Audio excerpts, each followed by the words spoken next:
안녕하세요. 사연의 처음을 어떻게 시작해야 할지 약간 부끄러운 마음이 듭니다. 저는 경기도 하남시에서 라이브 카페를 운영하고 있는 50대 여자입니다. 젊었을 때부터 학생의 낭만이라는 통기타를 좋아해서 아주 일찌감치 라이브 카페에서 노래를 부르는 아르바이트를 하고 있었습니다. 제 목소리가 아주 꾀꼬리 같다면서 저의 노래를 들으러 오는 손님들이 꽤 많았습니다. 제 자랑같이 들리시겠지만 음반을 내자고 하시는 제작자들도 가끔 와서 제 노래를 즐기다가 가셨죠.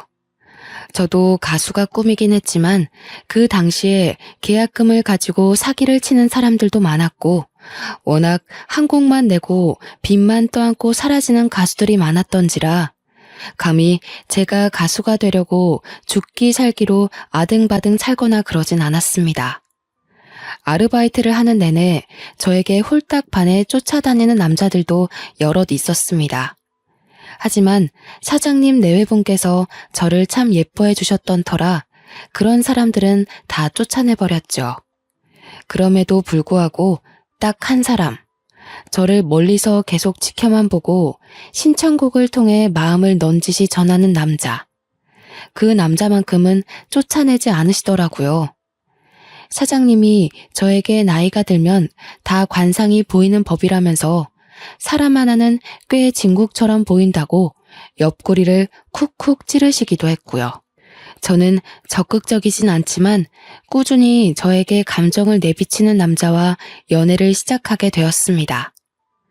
저에게 매번 사랑의 노래를 불러달라고 했고 저는 그 마음에 보답이라도 하듯 노래를 불러주었습니다.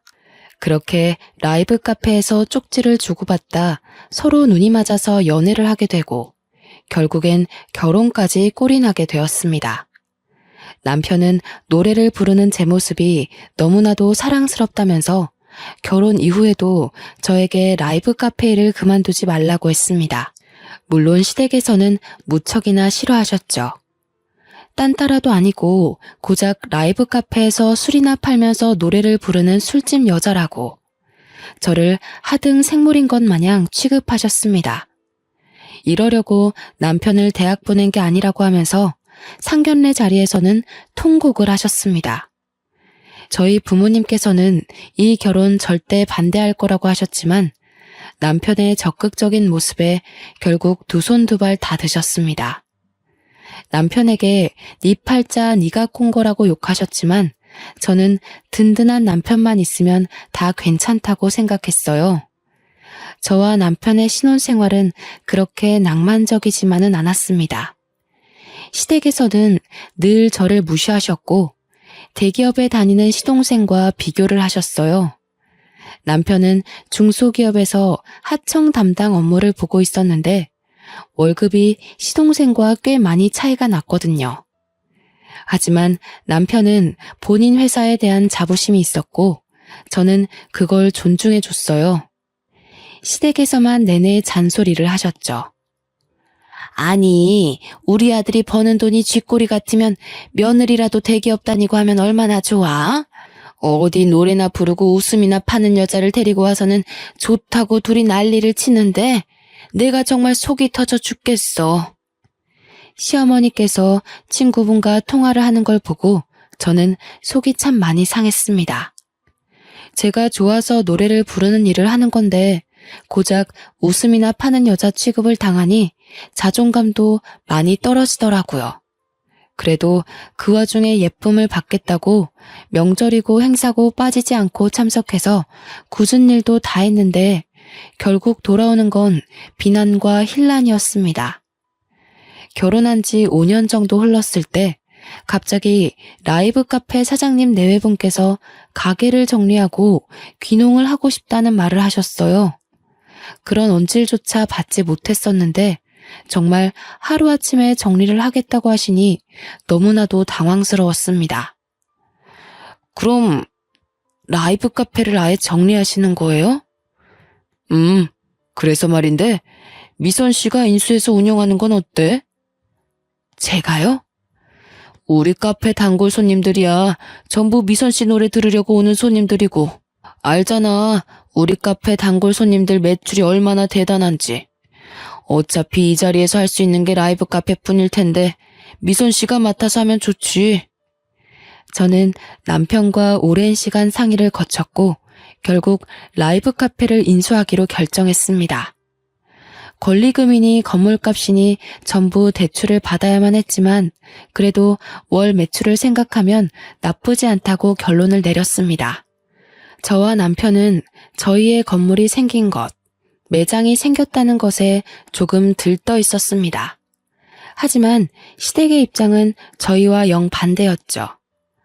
아니, 우리랑 상의도 없이 그 술집을 인수했단 말이야? 술집이라고 하기엔 음료들도 있어서 카페 정도만 생각하시면 좋을 것 같아요. 매출도 꽤 나오고 자리도 정말 좋은 자리였고요. 손님도 됐다. 무슨 술집에서 노래 부르는 것도 탐탁치 않아 죽겠는데 이제는 마담 자리까지 하겠다는 소리야?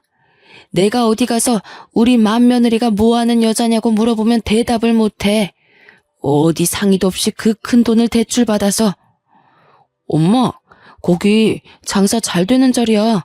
우리 와이프 노래 들으러 오는 손님들도 엄청 많고. 내가 쪽팔려서 고개를 들고 다닐 수가 없어. 그리고 너네가 인수한다고 그 가게가 계속 잘 될 것 같아? 무슨 1, 2천도 아니고 억 단위로 대출을 받아서 그걸 사. 미쳤어? 어머님, 저희도 고민하고 결정 내린 일이에요. 그렇게 고민해서 수억을 대출받아다가 하는 일이 고작 술 파는 거 아니야. 내가 정말 속이 상해서 어디 가서 말도 못하고 숨을 쉴 수가 없다 내가. 너희 시아버지가 학교 교장 선생님까지 하고 퇴직한 거 알고 있지? 그런 교육자 집안 맏며느리가 술집에서 운영한다는 게 말이나 되는 소리니? 라이브 카페가 다른 술집과 다르다고 몇 번이나 설명을 드렸지만 어머님께서는 들을 생각도 하지 않으셨습니다. 계속해서 교육자 입안을 운운하시면서 술집에서 일한다는 게 너무나도 마음에 안 든다고 가슴을 퍽퍽 치셨습니다. 저희가 무리해서 대출을 받긴 했지만 라이브 카페 수익을 생각하면 그건 사실 아무것도 아니었어요. 몇 년만 고생하면 다 갚을 수 있을 정도로 입지가 탄탄한 자리이기도 했고요. 하지만 시댁에서는 결국 저에게 손가락질을 하기 시작했고 마음에 들지 않는 일만 잔뜩 한다면서 결국 저를 무시하고 괴롭히기 시작했습니다. 카페가 자리 잡아야 할 타이밍에 저를 매번 불러다가 일을 시키고 시집살이를 시키셨어요.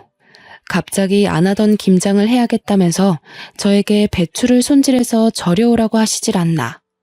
시아버님 생신날에도 저에게 갈비찜에 잡채에 전골을 끓이라고 요구하시지를 않나.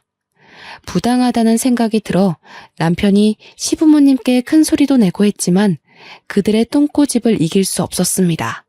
거기다가 시어머니께서 저를 계속해서 무시하니 시동생이라고 저에게 곱게 나왔을까요? 아니 형수, 이거 형수님이 만든 음식 맞죠? 갈비찜이요? 네네 맞아요. 왜요?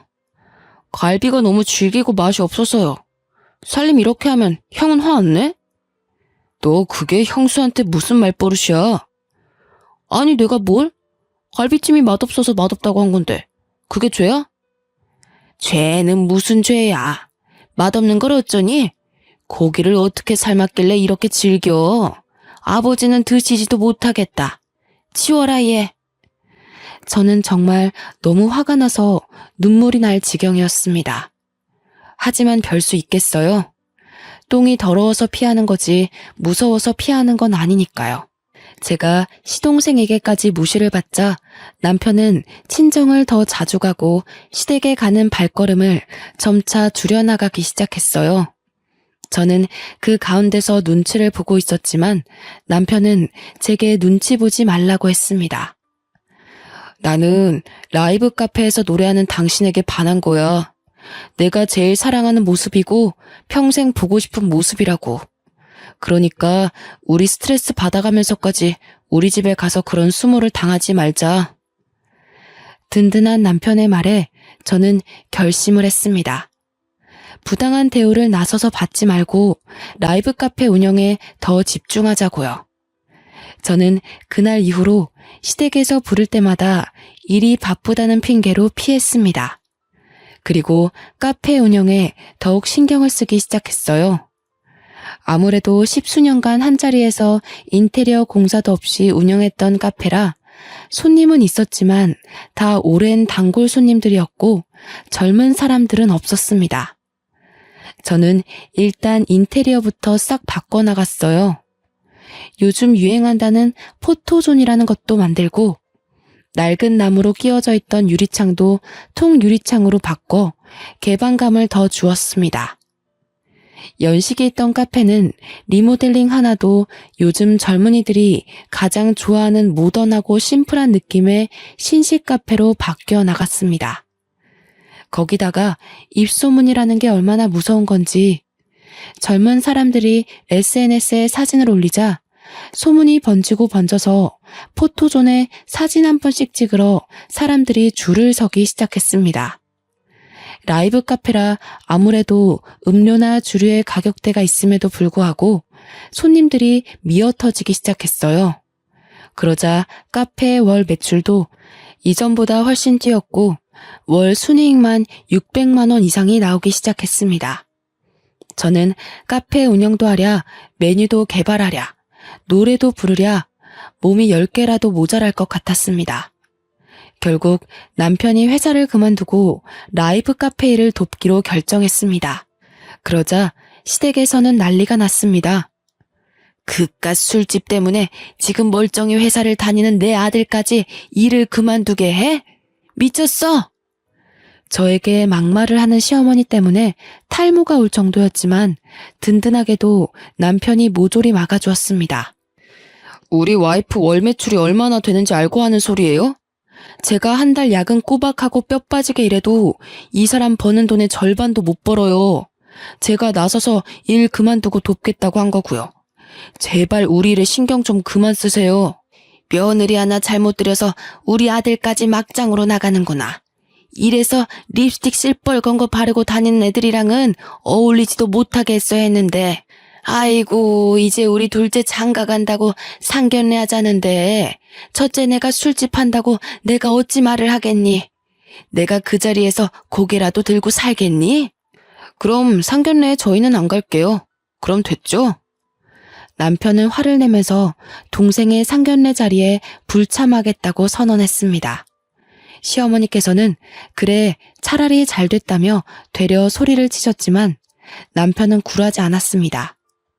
진짜 안 갈 거냐고 물어보니 사과하기 전에는 죽어도 안 가겠다고 하더라고요. 상견례 날짜가 다가오자 시아버지께서 저에게 전화를 하셨습니다. 아무리 그래도 형이 상견례에 안 온다고 하면 가족 간에 불화가 있어 보이지 않겠냐? 너희가 고집 그만 꺾고 얌전히 참석하고 입 조심하다 가거라.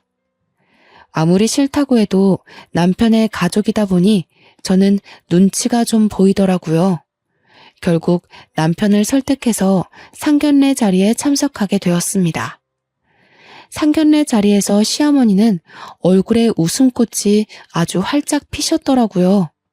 알고 보니 동서될 사람이 유명 대기업에 다니고 있었습니다. 시동생이랑 사내 커플이라고 하더니 그렇게 소원하던 대기업 며느리를 드디어 보시게 된 거예요. 저희는 아무 말도 안 하고 자리만 지키고 있었는데도 불구하고 예비 동서가 저를 보는 눈빛이 영 이상하더라고요. 상견례 자리에서 어떻게 밥을 먹었는지 잘 기억도 나지 않는 채로 돌아왔고 다음날 가게를 오픈하러 나갔는데 가게 앞에서 예비 동서와 시어머니께서 기다리고 있더라고요. 저는 깜짝 놀라서 가게 문을 열고 안으로 두 분을 모셨습니다. 아니, 누가 술 장사하는 거 아니랄까봐 가게 문을 이렇게 늦게 여니? 평일에는 오전 11시나 되어야 가게 문을 열었거든요. 아무래도 오전에는 커피를 주문하는 사람들이 대부분이고 커피값이 다른 카페에 비하면 많이 비싼 편이라 그마저도 오전엔 손님이 없었어요. 오후 4시 이후부터 장사가 잘 되는 편이었습니다. 하지만 이런 사정을 모르는 시어머니와 예비 동서는 저희 가게를 깎아내리기에 바빴습니다. 이렇게 장사가 안 돼서야 원. 인테리어도 허여멀건해가지고 이게 뭐냐? 이래서 우리 아들 대출 빚이나 다 갚을런지 내가 답답해서 원. 그러게요, 어머님. 이래서 평범하게 회사 다니는 게 제일 좋은 거라니까요. 맞다, 맞아. 그것도 대기업 다니는 게 최고지. 내가 그래서 우리 둘째네는 걱정이 없어요. 근데 어머님 말씀대로 인테리어가 좀 촌티나네요. 요즘은 이런 북유럽 스타일로 잘 안 하는데. 우리 둘째 며느리가 조금 일찍 왔으면 그런 것도 다 조언해주고 좋았을 텐데. 저 가방끈 짧은 애가 뭘 알겠어. 저는 너무나도 화가 났지만 꾹 참아야 했습니다. 예비 동서와 시어머니의 짝짝꿍이 얼마나 잘 맞던지 저는 완전 꽂아놓은 보리자루 취급이었습니다. 아무리 인테리어의 유행이 바뀐다고 해도 여전히 포토존에서 사진을 찍기 위해 방문하는 손님들도 많았고 젊은 층 사람들도 단골이 늘어서 장사는 나름 대박이었거든요. 제가 얼마나 버는지는 전혀 모르는 시댁 식구들에게 솔직히 설명해주고 싶지도 않았고요. 그렇게 제 속을 뒤집고 사라진 뒤 저는 예비 동서에게도 마음을 닫기로 굳게 결심했습니다. 그렇게 시동생과 동서가 결혼을 하고 얼마 지나지 않아 가족 모임에서 또 저희를 비교해가며 무시해대는 시어머니 때문에 남편은 머리 꼭대기까지 화가 나버렸습니다. 예, 첫째야, 와서 설거지해라. 어머님, 저 지금 과일 깎고 있는데요. 동서가 가서 좀 도와줄래? 제가요? 예, 내가 너 보고 하랬지 둘째 보고 하라 그랬니? 어디 대기업 다니는 며느리 손에 물을 묻혀. 너 평소에도 설거지에 음식에 카페에서 맨날 하는 일인데 시댁 와서 하는 게 싫다 이거야? 그 소리를 들은 남편이 열받아서 시댁을 뒤집어 엎어버렸죠. 대기업. 무슨 대기업이 감투라도 됩니까? 끽해봐야 월급쟁이면서 우리 와이프 손에는 물 묻혀도 되고요. 저 앞으로는 여기 안 오겠습니다. 대기업 다니는 동생네 부부나 챙기세요. 남편은 제 손을 잡고 시댁을 빠져나왔어요. 그 이후부터는 남편이 명절이든 행사든 시댁에 절대 가지 말자고 하더라고요. 그리고 그 약속을 지켜주었습니다. 저에게 오라고 난리치는 시어머니를 완벽하게 차단해 주었어요. 남편은 명절 수고비라며 동서에게 돈을 송금하고는 일절 시댁 방문을 하지 않았습니다. 솔직히 시댁에 가지 않아도 돼서 좋았고 또 그런 강단 있는 남편의 모습에 저희 친정에서도 무척이나 좋아하셨고요. 그러던 와중 장사는 점점 잘 되고 가게에 줄을 서는 사람들이 늘어가자 저희는 고민을 하게 되었습니다. 가까운 자리에 땅이 나면 건물을 하나 새로 올릴까 하는 그런 고민이요. 안주값을 올렸음에도 불구하고 손님들이 자리가 없다고 불평을 하며 줄을 섰거든요. 초기엔 순이익이 600만 원에서 700만 원 정도 되었는데 지금은 1000만 원을 훌쩍 넘기는 이익을 내고 있으니 대출금 갚는 것도 걱정 없었고요. 원래 가게 크기도 작은 편이 아니었기에 솔직히 새 건물을 사는 게 맞는지 고민이 많이 되었습니다. 그러던 와중 옆 가게 사장님께서 저희 가게에 밀려 폐업을 결정하셨다는 소식을 듣게 되었고 저희는 그 가게 자리를 살 수 있게 되었습니다. 옆에 건물은 20층짜리 건물이었는데 꼭대기층에서 카페를 운영 중이셨거든요. 강변이 한눈에 보이는 뷰 맛집이었지만 특색이 없었던 카페라 저희가 인수한 다음 인테리어까지 새로 해서 2호점을 만들었습니다. 기존의 라이브 카페 형식이 아닌 요즘 젊은 사람들이 좋아하는 라운지 펍 같은 분위기로 꾸미고 2호점은 남편이 운영하기로 결정했습니다. 저희 가게에 시그니처 메뉴들을 다 가져다 놓았더니 홍보도 안 했는데도 손님들이 줄줄 미어 터지는 게 아니겠어요? 옥탑도 있고 야경도 멋지게 보이는 자리라 그런지 오픈한 지 2-3달 만에 각종 방송에서도 취재를 나오기 시작했습니다. 장사가 잘 되니 명절 같은 대목에는 자연스럽게 시댁 방문을 더욱더 멀리하게 되었습니다. 남편이 수고비라는 명목으로 시댁에 돈을 보내니 시댁에서도 딴소리를 못 하셨고요. 저희 둘이 버는 월 순이익이 2천만 원을 넘겨가니 대기업 다니는 건 비비지도 못할 일이었죠. 하지만 그럼에도 불구하고 시어머니께서는 동서를 꼭 끌어안고 어차피 한철 지나면 쫄딱 망하는 사업이라면서 저희를 무시했습니다. 저희가 2년 넘게 시댁에 방문하지 않았으니 하루는 새해부터 시어머니와 동서가 가게로 찾아와 난동을 부리기 시작했습니다. 예, 장사 좀 잘 된다고 지금 시댁을 무시하는 거야 뭐야? 갑자기 찾아온 바람에 저도 너무 당황스러워서 어찌할 바를 모르고 가만히 서 있었습니다. 손님들도 꽉 차 있는데 한가운데서 소리를 질러대니 손님들도 웅성웅성 거리기 시작했고요. 구석진 곳으로 모셔서 조용히 이야기하고 보내려고 했더니 둘은 더 당당하게 큰 소리를 치시더라고요. 이보시오. 여기가 우리 맏며느리가 하는 가게인데 돈 좀 만진답시고 시댁을 완전히 깡그리 무시하는 게 아니겠어? 잘된 게 다 우리 조상님 덕인지도 모르고 제사도 안 지내고 돈이나 턱턱 보내면 다인 줄 알아? 저는 솔직히 제 노력으로 잘된 것인데 조상님을 운운하니 열이 받더라고요. 옆 가게에 있는 남편에게 호출을 하고 저도 당당하게 시어머니와 동서에게 맞불을 놓았습니다. 잘된 게 왜 다 조상님 덕이죠? 거기다가 제 조상님도 아닌걸요. 이 카페가 잘 되는 건 다 저와 남편이 노력해서 일궈낸 것들입니다. 따박따박 말대꾸하는 버릇은 어디서 배워온 버릇이야? 너네 친정에서 그리 가르치디? 너네 조상님이 그러라 시키디? 술집 장사하는 년이 배워먹은 거 없이 거기다가 너네 장사도 잘 된다면서 고작 명절에 100만 원 붙이는 게 다야? 직원들도 술렁술렁거리기 시작했어요. 저와 오래 일했던 직원들이고 제가 얼마나 노력했는지도 잘 아는 사람들이었거든요. 시어머니의 말도 안 되는 주장에 직원들이 화가 나는지 시어머니를 말리기 시작하더라고요. 여기서 이런 식으로 행동하시면 저희 영업에 방해가 되니까 다른 자리를 옮기시는 게 좋겠어요. 뭐야? 너 누군데 나한테 그런 소리래? 내가 이 집 주인네 시어머니라고.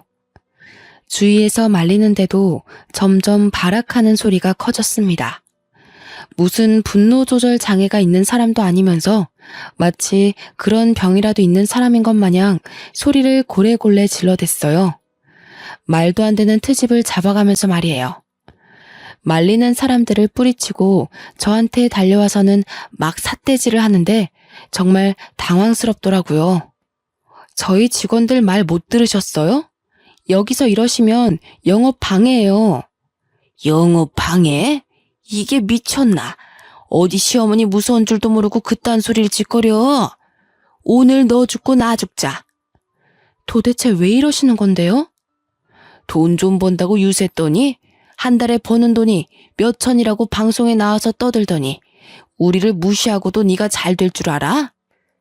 제가 언제 무시했다고 그러세요? 술 파는 사람이라고 무시한 건 어머님이시잖아요.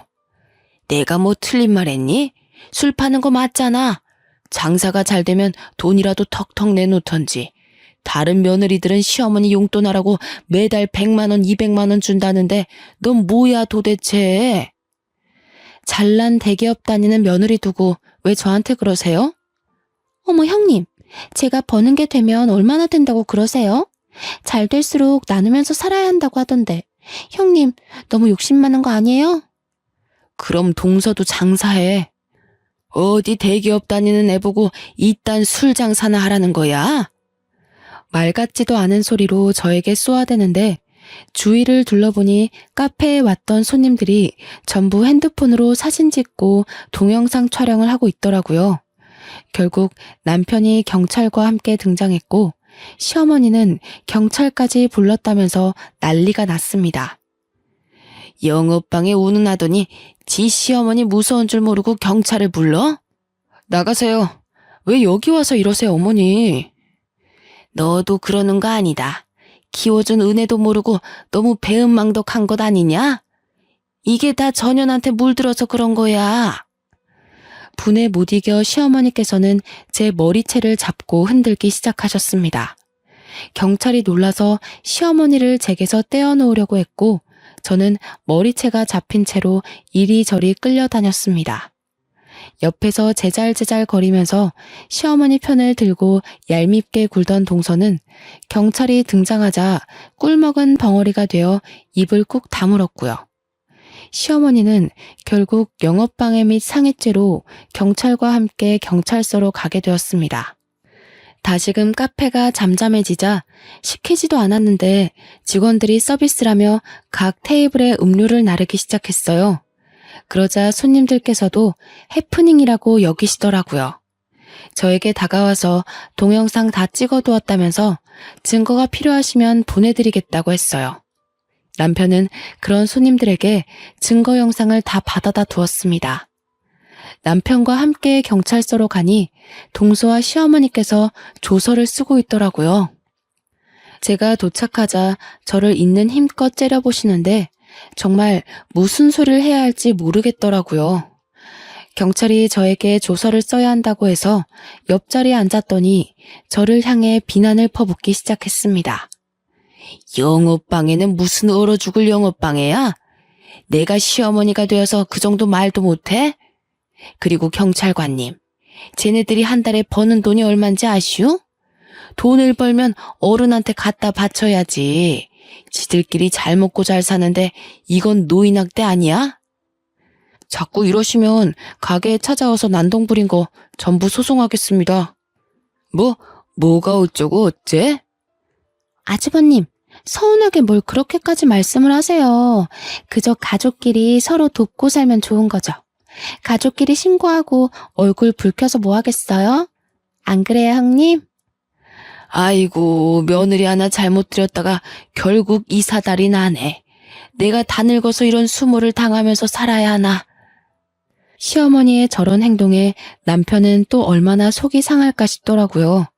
저는 결국 법적 조치를 원하지 않는다고 말을 했어요. 남편은 이참에 본때를 보여줘야 하는 거 아니냐고 했지만 동서 말대로 가족끼리 얼굴 붉혀서 뭐 하겠나 싶었고요. 경찰 또한 저보고 좀 참으면 어떻겠냐고 설득을 하더라고요. 솔직히 남들 볼 때 얼마나 콩가루 집안으로 보이겠습니까?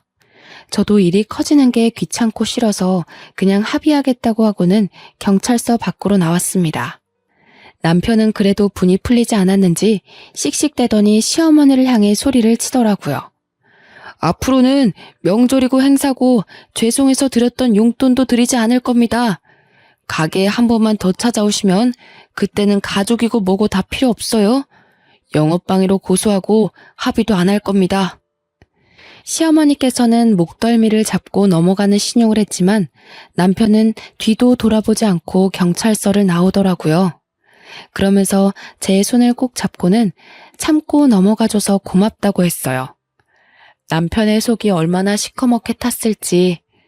아무리 그래도 낳아주고 길러준 친엄마인데 저런 식의 마무리는 원치 않았을 것 같더라고요. 아무리 몸이 힘들다고 하지만 회사 다닐 때보다 가게를 운영하는 지금이 훨씬 더 행복해. 계속 회사에 있었으면 지금처럼 우리가 살 수 있었을까? 나는 당신과 함께 있는 게 훨씬 더 소중하고 행복하니까 더 이상 우리 집에 미련 갖지 않을 거야. 남편은 진심으로 제 생각을 해주었고 저도 남편의 말을 따르기로 했습니다. 아무리 낳아주고 길러준 정이 있다고 해도 자꾸 저렇게 비교만 해대니 좋은 마음으로 대할 수가 없겠더라고요. 그렇게 저희는 시댁과의 인연을 완전히 끊어냈습니다. 고소를 운운했더니 시댁에서도 더 이상 가게에 찾아오거나 하는 일은 없었습니다. 저희는 안정이 되었고 친정 부모님께서도 가게 일을 도와주시게 되었어요. 제가 임신을 했기 때문입니다. 오랜 시간 아이가 생기지 않아 어느 정도 포기하고 있었는데 마음의 안정을 찾아서 그런 건지 자연적으로 임신이 되었습니다. 나이가 많았던 탓에 검사할 것도 많고 조심해야 해서 친정 부모님께서 저의 빈자리를 채워주셨습니다. 남편은 친정 부모님께 2배로 더 잘해드렸어요. 시댁의 몫까지 더 잘하겠다고 했습니다. 그렇게 3년의 시간이 지났고 저는 돌이 지난 아이를 키우면서 가게 일도 다시 복귀를 했고요. 아이는 친정 어머니께서 봐주시기로 해서 걱정이 없었습니다. 그러던 도중 남편이 무슨 고민이 있는지 며칠 동안 안색이 영 나쁘더라고요. 때가 되면 남편이 말을 해주겠지 싶어 기다렸는데 밥까지 잘못 삼키는 걸 보고 도무지 안 되겠다 싶어 물어보았습니다. 그러자 남편의 입에서 한숨과 함께 놀라운 말이 쏟아졌습니다. 어머니께서 쓰러지셨다고 하시네. 쓰러지셨다니? 그게 무슨 소리야? 나도 며칠 전에 들었어. 갑자기 쓰러지셨는데 뇌혈관이 막혔다네. 뇌성마비가 와서 몸에 반을 못 쓴다고 하셔. 어머, 그럼 병원에 계신 거야? 일단 시술은 끝나서 퇴원은 하셨는데 간병인을 두자고 해도 외부인은 싫다고 고집을 부려서. 동서가 병수발을 들고 있다는 거야? 회사는? 회사도 그만뒀다네, 오늘. 동생이 혼자 버는 것도 한계가 있고 부모님 연금도 많이 나오는 건 아니라서. 알고 보니 시어머니 성격이 한가닥 하시니까 동서를 엄청나게 구박하는 것 같더라고요. 동서는 그동안 시어머니한테 받은 게 있어서 싫다고도 못하고 옆에 붙어 있는데 수발 들어주느라 매일 죽을 상이라고 하더군요. 심지어는 시어머니 수발 때문에 동서가 회사까지 그만둔 건데 이제 볼 것도 하나 없는 년이라면서 어눌한 말투로 구박한다고 하더라고요. 저는 그 이야기들을 모두 듣고도 따로 연락을 하진 않았습니다. 그동안 제가 당했던 수모들인데 동서가 듣는다고 제가 뭐 위로라도 해줘야 하나요? 게다가 동서는 어머님 옆에 찰싹 붙어서 여우같이 저를 욕했던 인간인걸요. 며칠이 더 지나고도 제가 별말 없자 시아버지께서 제게 전화를 하셨습니다. 얘야, 아직도 꽁에 있는 게냐? 네가 그래도 맏며느린데 좀 도와줘야 하지 않겠니? 제가 왜 도와드려야 하는데요? 못 배워 먹은 거 티내지 말고. 지금 네 시어머니가 그렇게 힘들게 버티고 있는데. 지금 무슨 소리를 하시는 겁니까?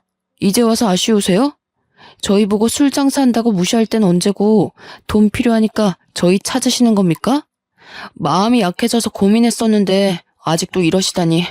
잘 알겠습니다. 죽어도 안 도와드릴 겁니다. 다신 연락하지 마시라고요. 남편은 제 전화를 빼앗더니 다시는 전화하지 말라고 버럭 소리를 지르고는 전화를 끊어버렸습니다. 사실 저도 그렇게 모질게 대할 마음은 없었는데 아직 마음의 앙금이 남아있는지 소리가 곱게 안 나오더라고요. 며칠이 더 지나자 시댁에서 정말 발등에 불이라도 떨어졌는지 이제는 동서가 저에게 전화를 했더라고요. 아이를 낳고 단 한 번도 방문한 적 없는 시댁이라 솔직히 시어머니께서 쓰러지셨다는 이야기를 들었을 때 아이를 데리고 한번 방문을 해야 하나 싶긴 했거든요. 동서는 제가 전화를 받자마자 울음을 터뜨렸습니다. 형님, 정말 죄송해요. 그동안 얼마나 괴로우셨을지 이제야 이해가 가네요. 동서 울어? 왜 그래? 오늘도 어머님이 저에게 역정을 내셨어요. 수발 드느라 회사도 그만뒀는데 이제 볼 거 하나도 없다면서 제대로 씻기지도 못한다, 살림도 못한다. 구박을 엄청 하세요. 멀쩡하실 때도 나한테 그러시더니 아직도 그러시는구나. 정말 미쳐버릴 것 같아요. 몸이 불편하시니까 화장실도 혼자 못 가시고 시아버지와 남편은 나 몰라라 하시고요. 간병인은 죽어도 싫으시대? 2주 동안 간병인을 3명이나 갈아치우셨어요. 간병인 아주머니들도 도저히 시어머니 같은 분은 케어 못 해주겠다고 말하고. 제가 찾아가도 될까요? 제가 찾아와도 좋다고 허락을 하자 동서가 한달음에 저희 라이브 카페로 찾아왔습니다. 고생을 한 티가 팍팍 날 정도로 얼굴이 어두워지고 살도 빠져 있더라고요. 그러더니 저를 보고 무릎을 꿇고 눈물을 흘리기 시작했습니다. 그 며칠 같이 살았는데 도무지 전 못 버티겠어요. 이런 수모를 어떻게 10년이 넘도록 참으면서 지내셨어요? 정말 대단하다는 말밖에 안 나옵니다. 제가 그동안 너무 버릇없이 굴었죠. 정말 죄송해요. 빈말이 아니라 진짜 진심으로 사과할게요. 시아버지께서도 도저히 같이 못 살겠다고 하셔요. 시어머니께서 어느 정도로 트집을 잡으시냐면 이불 빨래를 했는데 세탁 세제 냄새가 마음에 안 드신다고 가위로 이불에 구멍을 내셨어요. 솜털은 다 빠져서 날아다니고 시아버지가 호통을 치시면 갑자기 소리를 막 지르시면서 자기가 반 병신 됐다고 무시하냐고 하시고요. 저보고 볼 거라곤 대기업 명함밖에 없는데 이제 어쩌냐고 트집을 잡고. 같이 이야기를 듣던 남편이 한숨을 푹푹 내쉬는데 그때마다 미련이 뚝뚝 떨어지는 것 같더라고요. 하지만 남편은 제게 효도를 강요한 적이 단 한 번도 없었습니다. 거기다가 시댁에 방문하자고 말을 꺼낸 적도 없었고요. 여기서 칼을 쥔 건 저라고 생각했습니다. 그래서 결국 제가 먼저 입을 열었어요. 동서, 내가 도와줄게. 여보! 솔직히 그동안 시어머니와 동서가 나한테 했던 행동들이나 말이나 나한테 너무나도 상처였기 때문에 도와주고 싶지 않았어. 그래도 내 남편이 나에게 얼마나 지극정성으로 잘했었는지 알고 있기 때문에 내 남편의 엄마라서 도와줘야겠다고 하는 거야. 결코 동서를 용서하거나 동서를 좋아해서 하는 일은 아니야. 감사합니다. 감사해요, 형님. 남편도 제 손을 꼭 잡아주었습니다. 저는 바로 행동으로 옮기기 시작했어요. 좋든 싫든 시어머니를 요양원으로 옮기기로 결정했습니다. 남편과 동서와 함께 좋다는 요양원을 다 둘러보기 시작했고 서울에서 거리가 멀지 않고 시설이 최신식으로 리모델링 되어 있는 곳으로 결정했습니다. 요양원 가격이 비싸긴 했지만 저희 경제 수준에 부담이 될 정도는 아니었습니다. 동서도 이렇게 좋은 곳이라면 어머님께서도 편하게 지낼 수 있을 거라고 동의했고요. 시부모님을 찾아뵙는 건 솔직히 내키지 않았지만 그래도 이야기는 전해야 할 것 같아서 아이를 데리고 시댁에 방문했습니다. 시아버지께서는 아이를 보고 내심 좋아하시더라고요. 그리고 아버님께만 솔직하게 요양원을 계약하고 왔다고 이야기를 했습니다. 그래, 고맙다. 지금이라도 이렇게 마음 바꿔서 해준다니 고맙구나. 그동안 저희에게 뱉은 말들이 있어서 그런지 더 말은 못하시고 고맙다고만 하시더라고요. 결국 시어머니는 요양원으로 이송되었고 저희는 매달 자동이체를 하고 있었습니다. 그 이후에도 시아버지께서 아이가 보고 싶다는 의사를 넌지시 밝히셨지만 솔직히 저는 내키지 않아서 가보진 않았습니다. 그런데 한 3개월쯤 지났을까? 동서에게서 연락이 오더라고요. 형님, 큰일 났어요. 요양원에서 어머님 모셔가라고 연락이 왔어요. 그게 무슨 소리야? 요양원에 무슨 일 있대? 글쎄, 요양보호사 머리채를 쥐어 뜯으셨대요. 요양보호사가 어머님 씻기다가 손톱 때문에 등이 살짝 긁혔는데 자기를 무시하는 행동이라면서 노인학대가 어쩌고 저쩌고 하면서. 요양보호사 머리채를 잡아서 쫓겨난다는 이야기지? 네, 이번 주 내로 당장 비워달라고. 지금 요양보호사들 전부 어머님 방에 들어가기 싫다고 하신대요. 관리가 안 되어도 너무 안 된다고 당장 모셔가라고. 어떡하죠? 남편과 저는 하는 수 없이 동선회로 가서 대책을 강구했습니다. 결국 두 번째 후보로 두었던 다른 요양원에 급하게 연락을 했고 마침 자리가 있다고 하여 그쪽으로 옮기게 되었습니다. 하지만 한 달이 좀 지났을까?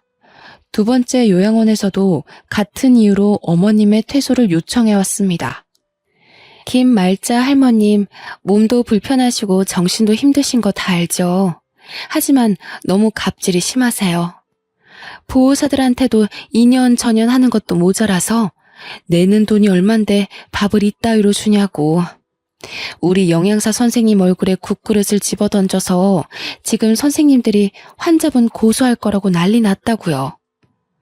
저희는 결국 세 번째로 요양원으로 옮기기로 했습니다. 이번에는 제가 직접 시어머니를 찾아갔습니다. 가족들끼리 말은 맞춰놓았지만 세 번째로 옮길 시설은 정말 노후되고 평도 좋지 않은 요양원으로 일부러 골랐습니다. 내 이럴 줄 알았어. 지금 이따위 요양원으로 나를 버리고 가려고? 그러길래 좋은 곳으로 보내드렸을 때 참고 지내지 그러셨어요. 해도 너무한 것 아니냐? 너희들 모두 한마음 한뜻으로 나를 버리려고 그러는 거지? 며느리들이 시어머니 수발 드는 게 그리도 싫은 게야? 시어머니께서는 가족이 아닌 다른 사람들이 돌보는 것 자체를 버렸다고 표현하셨습니다. 이왕이면 좋은 곳에서 자격증 있는 사람들이 전문적으로 돌봐드리는 게 어머님 케어에 큰 도움이 될 거라고 생각했는데 오히려 어머님은 수발은 가족이 직접 들어야 한다고 생각하셨던 거예요. 저는 정말 기가 막히고 코가 막힐 지경이었습니다. 고작 그런 이유로 동서를 괴롭히고 요양원에서 난동을 부렸다는 사실 때문에 말이죠. 3살밖에 안 된 저희 애기도 이런 생각은 하지 않을 것 같았습니다. 애도 아니고 고작 남의 손이 탄다는 이유로 버리니 뭐니 짜증이 나더라고요. 그러길래 어머님, 처음에 술집 여자라고 절 무시하더니 결국 이런 꼴이 되셨잖아요. 제가 대놓고 비아냥거리자 동서가 흠칫 놀라더라고요.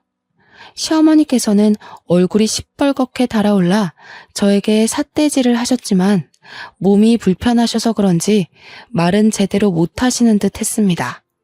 제 돈으로 처음에 그런 비싼 요양원 넣어드린 거였어요. 그런데 거기도 싫다, 두 번째도 싫다. 좋은 곳으로 보내드렸더니 전부 싫다 하셔서 결국 이렇게 후진 곳으로 올 수밖에 없었네요. 그쵸? 이런 못돼 먹은 년이. 정말 제가 못된 게 맞을까요, 어머님? 그 교장까지 하셨던 귀한 아버님께서 제발 돈 좀 대달라고 사정사정 하시더라고요. 그뿐인가요? 당신이 손에 물도 못 묻히게 했던 대기업 다니는 동서가 직접 무릎까지 꿇고 빌었어요, 저한테. 그런데 어머님께서는 당신 수발 드느라 회사까지 그만둔 동서에게 갑질을 하셨다면서요? 그게 어떻게 갑질이야? 며느리가 시어머니 수발 드는 게 어떻게? 어머님 수발만 들었겠어요? 인격 모독도 감수했는걸요. 우리 동서가 어머님 그 못된 성격 감당 안 된다면서 어찌나 울던지. 어머님, 제발 정신 좀 차리세요. 어머님 한 명 때문에 가족들이 얼마나 괴로워하는지 알고 있어요? 오죽하면 시동생은 연락도 없고 찾아오지도 않고. 그래서 이 땅 구린 곳에서 나보고 죽으라는 거야? 여기서까지 쫓겨나시면 그때 어머님 죽을 때까지 모르는 척 할 겁니다. 그쪽한테 베푸는 선의는 여기까지예요. 충고 하나 해드리자면 한 번 더 요양원에서 나가라는 전화 오면 그땐 가족들 모두한테서 버림받으실 거예요. 알고 계시라고요. 그날 이후로 동서도 저한테 아주 설설 기기 시작했고 시아버지도 제가 하자는 대로 하시더라고요. 더 이상 이 집안에서 저를 무시하는 사람은 없었습니다. 시어머니께서도 제 말에 충격을 먹었는지 낡은 요양원에서 3달째 아무 연락 없이 잘 지내고 있습니다. 요양보호사들도 갑자기 어머님이 말을 잘 따른다며 다들 좋아하고 있다고 하더라고요. 저는 최대한 문제없이 잘 해결한 것 같아 마음이 화병이 조금 가라앉으려고 하네요. 저희 아이도 쑥쑥 잘 커가고 남편도 저에게 잘해주니 요즘 참 행복합니다. 제 긴 사연 들어주셔서 너무나도 감사해요.